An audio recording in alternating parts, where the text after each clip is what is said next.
Hello, hello. Welcome on into another episode of the Whiskey Crusaders. I'm Will. I'm Sarah. And I'm Matt. Today we're going to be talking about Old Pulteney. We have in front of us their 12-year-old and their new no-age statement, Huddart. Yes. So their core lineup is changing, and they've been released in the United Kingdom and Europe already, but they're going to be just about to be released here in the United States. They're in the warehouses, but have not hit store shelves yet, but they'll be out very soon. And we were lucky enough this past few days to have Steph Ridgway, actually, who's one of their national education brand managers for North America here at the house, and she helped us come talk with us on the Dummies. You can check out the Dummies episode that's on there as well. So that gives you a lot of the good history. But I'll go over a little bit of history, and then she gives a great whole synopsis of everything. So basically, Old Pulteney started in 1826 by James Henderson, and it's named for Sir William Pulteney, who was basically designed the city back in the day, and it had Pulteney Town, which is now part of Wick. And Wick is on the very north coast, and the base of the mainland. The only thing that's north of it is the distillery, is the Wolfburn Distillery, but for long, and they just opened up 5 or 6 years ago. So at the time, Wick was the herring capital of the world, and then they also made a ton of whiskey. So they said every time a ship left the harbor, it was full of silver and gold, which was herring and whiskey, which is pretty cool. Also, they were dry from 1922 to 1947 because of their excessive drinking problems apparently there. When you drink a liter a day per person, there's some serious issues. So, then to say they had to have prohibition there for 25 years to stop that problem. They have 25,000 barrels currently aging. They got 3 storage warehouses for the barrel houses. And so it's a crazy weather there. Apparently it's have 80 mile per winds, like 100 days a year, so not a lot of things grow up in that area. In fact, also they have these cool bottles because when it arrived, apparently the stills didn't quite measure right, so they had to cut it down. So it has no line arm on their wash, so it just has this bulbous still on it, and it has a lot of reflux, but that creates the kind of the cool, unique malt that it is. And also their spirit still also has a line arm. It does, but it's this weird curly Q thing, and same reason, just they're cheap, that's what Scots do. So, Alright, so let's get into these whiskeys. So this is the new 12, and it's 40%. It does have a little coloring added to it, but I think, see what everybody thinks of it.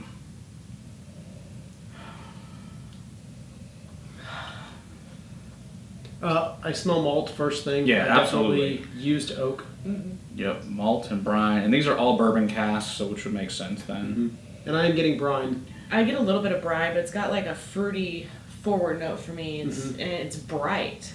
It's not very dark. Yeah, it's definitely a lighter. And when you think of brine, you almost think like of a dark whiskey. Yeah, and this is more like a citrusy peels Right. and caramels and buttery. Mm-hmm. I'm getting the butterscotch. Yeah, definitely. There's also got like in the back, like some faint floral rose petals as well. Mm-hmm. But yeah, I think this is a really nice nose. Yeah, for what it is. I mean, these new ones are totally different than the old ones, so don't expect them to be the same, but they're actually really good. So that's the other thing that, it's nice.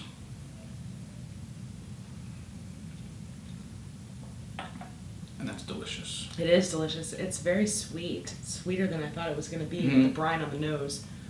Definitely, yeah, it's nice. It's funny what I've noticed with this line is the salt seems to be different on your tongue for each one of these. Mm-hmm. Like this one for me, it's on the back of my tongue, where this one hits me. Yeah, the brine didn't hit me till mid-palate. Right. Yeah, I agree. It's interesting, for sure. But yeah, it's briny certainly and salty, but it's also got your vanillas and citruses as well.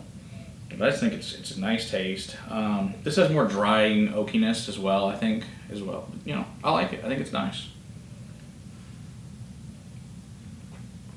I like the fruity. I like the sweetness of it. It kind of cancels out the brininess for me. Mm-hmm. It's salty for me on the taste, but it's not overly briny. It smells more briny than it tastes to me.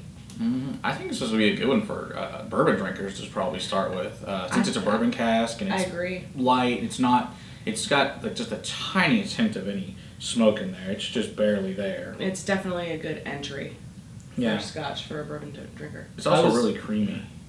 I was drinking Lagavulin last night, and it was very, very peaty. So, to me, I'm smelling less of the brine than I'm tasting. I'm tasting more of it than I am getting up on the nose, but that could just be because what I acclimated to last night. I think you're right, though. I think you don't get as much on the nose. I think it's definitely more on the taste than the nose, for sure. I think, That's backwards for me. Yeah.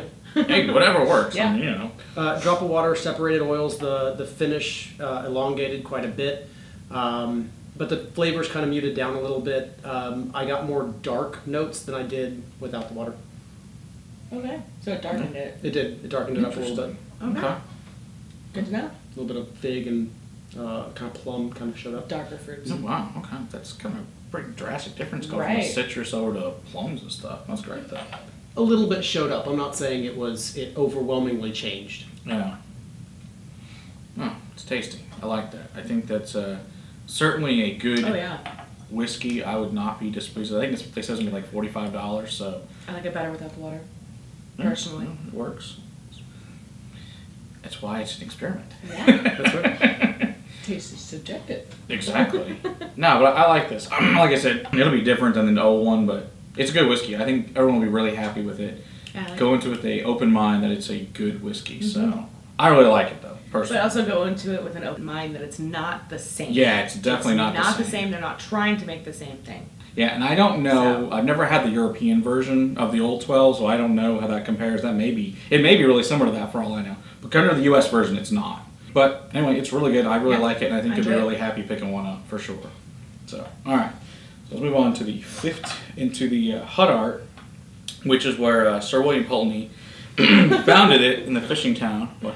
It's Pete. Oh. You know how I feel. And the harbor, and basically at the estuary of River Wick, which is where Pulteney Town, and they named it for the name of the street is Huddart Street. So it's cool. It's to name it after, but it's named after a ship captain, is who apparently Huddart was. So it's pretty cool. So and big giant herring ships. So hey, you might as well name it after the street you're distillery, right? Why the hell not? So this one wasn't an actual peated whiskey. They just stored this in peated casks. They told us it was sourced from Highland peat. Some Canadian Highlands is what they told us. Yeah, I mean, there's not very many Highland peats. I mean, there's really not. So No. I got some guesses. At some point, we'll probably test a bunch of these theories and figure out which one it is, because they won't tell us. But I'm pretty confident we can figure it out. It is peat on the nose, but it's not the same kind of briny, smoky, meaty peat that you get from your Ardbegs, your Lagavulins, and those things. It's, Right, yeah, It's totally a not. completely different beast of peat to me. Oh, see, I just get a slight medicinal It's not kind even of lingering in the background. It's not even really medicinal to me, which is weird because that's all I usually get off of peat. But Yeah, I this can definitely one- tell it's there. It doesn't smell like Band-Aid to me. No, definitely not Band-Aids at all. Yeah, this one's way more salty than the 12 is, for Mhm. sure. Yes. And a little more oak. And you get, like I said, it's got the peat, but it's also got more brine, I think. But then this is significantly more complex. Yeah, I'm getting pears and peaches. Yeah, a lot of fruit and floral. Yeah, it's not angry peat. I'm still Yeah. getting that What I every call it. minute. It's not angry peat. Yeah, not angry. But also I found angel food cake is in there. Oh. Some toffee and some hint of nutmeg. And a little bit of black pepper on the nose. So yeah, this is a pretty complex whiskey. For a no age statement, I think this is like $65. I think this is great. I'm really excited about this one. Replacing the Navigator, which I like the Navigator, but I really like this one a lot. It smells awesome. The more I smell it, the more it opens up. I don't get as much of the peat on the nose. Perfect then. Perfect for you at least. I haven't tasted it. I already Actually, stole the drink. Actually, I have. I know what it tastes like. I just stole the drink. I took my sip. It was really delicious and everything the nose thought it was so going to be. The peat does show up about mid-palate. It shows up front of my palate. It's a woody peat rather than, like you said, the medicinal peat. It's very woody, and that's because of with the land, it's just a bunch of shrubberies. They don't really have trees and stuff up there, so it's all decomposed woods and shrubs and crap. Well, and it's different too because they put it in an ex-peat barrel, and so Right. it's getting that peat, but it's also getting the wood from the barrel, Yeah. as opposed to when they do the malt with the peat. Yeah. I mean, it's the maritime malt, and this will tell you because basically all their warehousing dungeons are right there on the ocean. Yeah. So you're just getting salt and brines exposed to the open air, so you're constantly getting even the stuff that's like in their dungeons, basically in the land, inside the land, like a dungeon more or less, is where they keep some of these barrels in certain ones, and it's wet and moist all the time. But apparently it's climate controlled really well, which is really nice. But yeah, there's a maritime malt, and you can definitely shell. Makes you wonder if there's any herring still in there, right? Yeah, this one's definitely not for me, not being a peat drinker, somebody who enjoys peat. But if you are starting to get into peat, it's a great one to start with if you're trying to get your feet dipped into the peat area. Or if you tried an Ardbeg and were Yo, Just too much and you need something but lighter. you want to still try. Right, this would be good for something like that. Yeah. Yeah. The drop of water actually made this one darker and more peaty, just like it did. Well, not more peaty with the first one, but darker, much like the same with the 12. I'm getting more plum, more raisin. It's becoming a darker fruited beast. I like it. Yeah, I think this is nice because the I salt finished mine. is on your Do you want tongue. Yeah, the salt goes on on the sides of your tongue in this one. And this one's more your silky vanilla beans and creaminess, but it's also like burning campfire, like in a wet forest, like something like that. So this is really earthy, but not the kind of peat. Since it's Highland peat, it's earthy, but it's a really nice burning embers campfire. I don't know. I really enjoy this. I think this is by far my favorite of this stuff. I really, really like this, and I can't wait till this hits the shelves to get more. To be real honest. Yep. I'm going to stick with the 12 Oh, here so good. on the... I stole her Huddart, so Yeah. Well, there you go. You didn't I'll steal toast it. that. I willingly gave it. True. Until next time, keep on crusading for better whiskey in your glass. Cheers. I freaking love